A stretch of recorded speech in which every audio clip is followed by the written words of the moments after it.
Backup of container ships off the California coast is disrupting the supply chain nationwide. Retail experts are urging people to start holiday shopping now because there could be shipping delays and shortages. This is on top of existing pandemic-caused problems, including shipping container shortages, limited warehouse space, trucking issues, and labor shortages. We're witnessing a pandemic-induced buying surge by the American consumer, the likes of which we've never seen. Companies like Costco, Walmart, Home Depot are looking for ways around those shortages. They're renting their own shipping containers and exploring different ports of entry. Officials at the California ports are also extending hours. When you go to the store, you might find tighter supplies of essentials like toilet paper. As KGUN 9 on your side's Craig Smith reports, the issue lies with finding enough drivers to deliver the goods. If you use it, there's a good chance a truck brought it to you. But now a shortage of truck drivers could be getting in the way of you getting the stuff you want.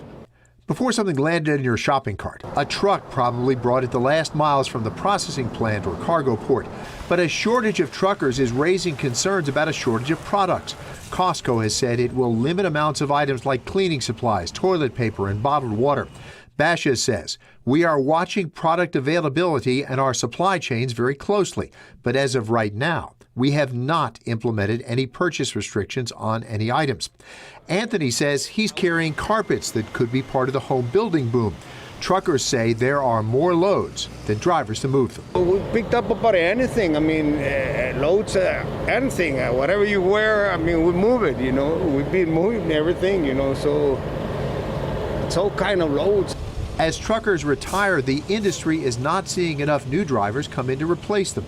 Julian Franco mostly delivers cattle. High demand, low driver counts, and lack of younger drivers joining the profession have kept him busy. He says people are not eager to sign on for that sort of hard work. Oh, no one wants to learn how to haul cows because, you know, it's a profession that you have to know what you're doing to do it, to not get hurt, and no one wants to put in the long hours and the paperwork, and they think you just sit there and hold the steering wheel. The driver shortage predates the pandemic, but as in so much of life, the virus added more strain to systems already headed for trouble. Craig Smith, KGUN 9 on your side. And later today, we talked with the president of the Arizona Food Marketing Alliance. He says the supply chain has been affected by not only truck shortages, but a lack of labor at processing plants and even shortages at packaging containers. We'll hear more from him new at 10. Anger, frustration, and panic in the UK as British drivers face a fourth day of long lines and shortages at gas stations. I need fuel. I was meant to be at work at 8 o'clock. Look what time it is right now. It's terrible. A shortage in truck drivers has triggered a wave of panic buying across the country, leaving many residents scrambling to fill up at the pump. I'm only queuing because everybody else is queuing, is the honest. You know, I need a bit of petrol. If it all runs out, I'm stuck. How are we going to get to work? The government and suppliers are assuring the public there is no national shortage of fuel. The cause of these current problems is that panic buying episode, and the most important thing is for people to start buying petrol as they normally would. But many motorists are blaming the country's departure from the European Union for the current truck driver shortage. This is Brexit personified. Why is that? More truck drivers. All the foreign nationals, i.e. Europeans, have left the country because of Brexit. The British government insists Brexit is not to blame. None of this is because we've left the European Union. I think the biggest factor in all of this has been COVID.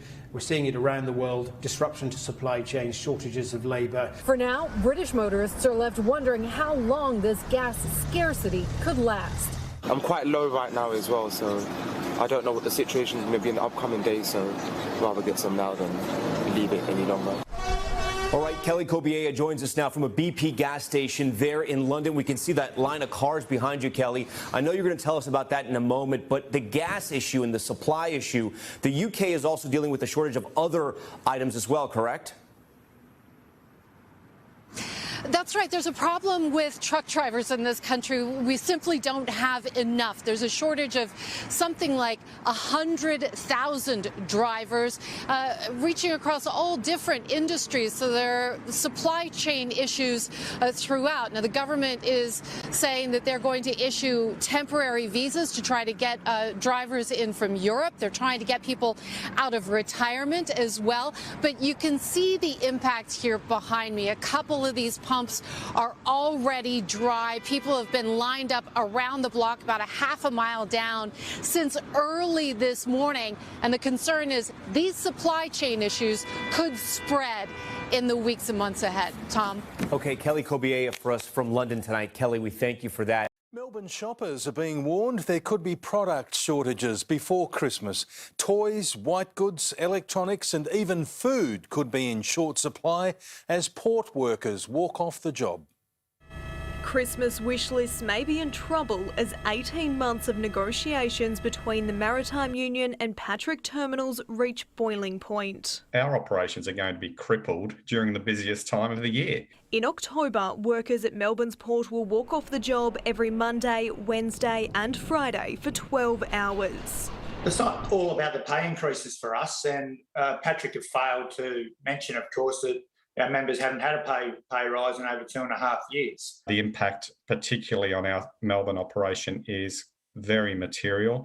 And typically, we're looking at about 20 to 25% of our capacity being taken out. And we're being warned that will take items off shelves, with more than 40% of the country's container freight coming through Patrick's. Consumer goods to furniture to white goods, electronics, food.